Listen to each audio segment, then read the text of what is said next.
today we are talking about the basic module here in Lightroom Classic. Let's get into it. So within the Lightroom Classic basic module, we can see that there's quite a few options that all have to do with your exposure and your basic highlight shadow adjustments and some presence adjustments. One thing that I want to mention first is your color profile.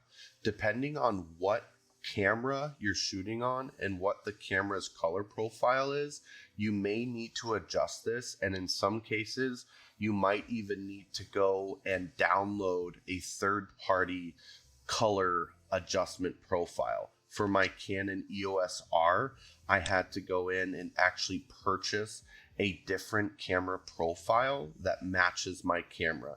This will enable you to have more accurate continuity, meaning that your camera screen and your computer screen when you're editing are going to look a lot more similar to one another. If you notice that you take a picture in your camera and throw it into Lightroom and it just looks god awful, you might need to download a different profile. These three come stock with Lightroom. These two are ones that I downloaded. You can see if I click on the standard profile that I use, it's a little bit more flat, but that's because my color settings on my camera are a little bit more vibrant with the camera standard profile that I use. In this case, I will just use Adobe Color because I do feel like that's a little bit more true to life for the Nikon that it was shot on. But I just want to mention that to you. If your colors are looking really wonky, it might be time to go ahead and just take a look at some of these other options, these different camera profiles and things like that. So I'm not going to go too much further into that. We're going to get right into editing.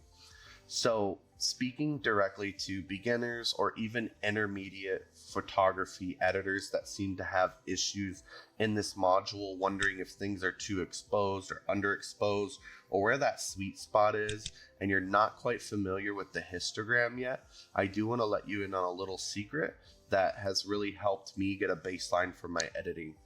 One thing that you can do just starting out, of course, is clicking the auto, and that did a really great job at boosting up this image to something that's a little bit more usable. We can see on the histogram, we've got a really nice broad range, whereas before, let's just reset, we had everything smushed more towards the left.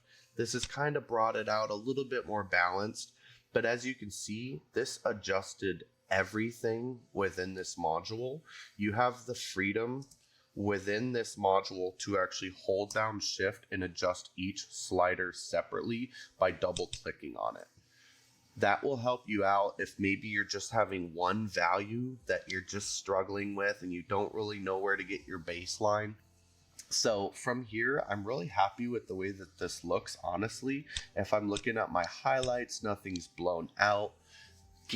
Granted, shooting properly and exposing properly in the camera is the best way. I am going to go ahead and edit this image from scratch.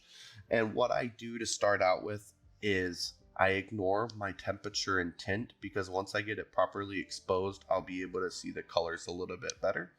But I am going to bump up my exposure a little bit, just so that the whites are nice and bright without being blown out. And my contrast, this is totally up to you, but I like to bump it up to about a +6 to give myself a little bit better of a difference between the shadows and the highlights. I wouldn't worry quite yet about these highlights looking a little bit blown, because the next thing that we're going to do is bring those highlights down. I'm just going to bring them down until they're no longer blown out. As you can see, that flower is looking nice around the entire spectrum and no more blown out edges. From there, I will raise my shadows just a tint. I really love the dark, deep tones of her hair, so I don't want to raise this up too much. I'm actually going to bring it down to maybe about, 12. Now the whites, I like to bump up. To create some more dynamic range, I bring my highlights down, shadows up, whites up, blacks down. We're going to kind of create this C pattern.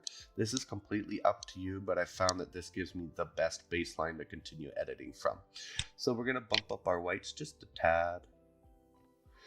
Now we can see there's quite a good difference between the whites here and the darks here, and we're going to respond to that by bringing down the blacks. Now we've got a really nice image. The last 5 options that we have within this module are our texture, clarity, dehaze, vibrance, and saturation. For these, I generally don't mess too much with texture and clarity because I'm going to go back and sharpen this image a little later, but I will bump up the clarity just a bit to add some character. My look and the look that I go for is pretty punchy in color, as you can see if you follow me on Instagram. I love punchy colors. I love dynamic range. I love color coordinating. So I do like a little bit more punch, and I also respond with a little bit of dehaze as well. I'm going to crank that up if I'm shooting in less than perfect lighting conditions where maybe there's some haze or flaring, where I would bump, where I would bump up this dehaze significantly. But for this image, I really like the way it looks. I'm just going to add a value of 10. Now, vibrance and saturation.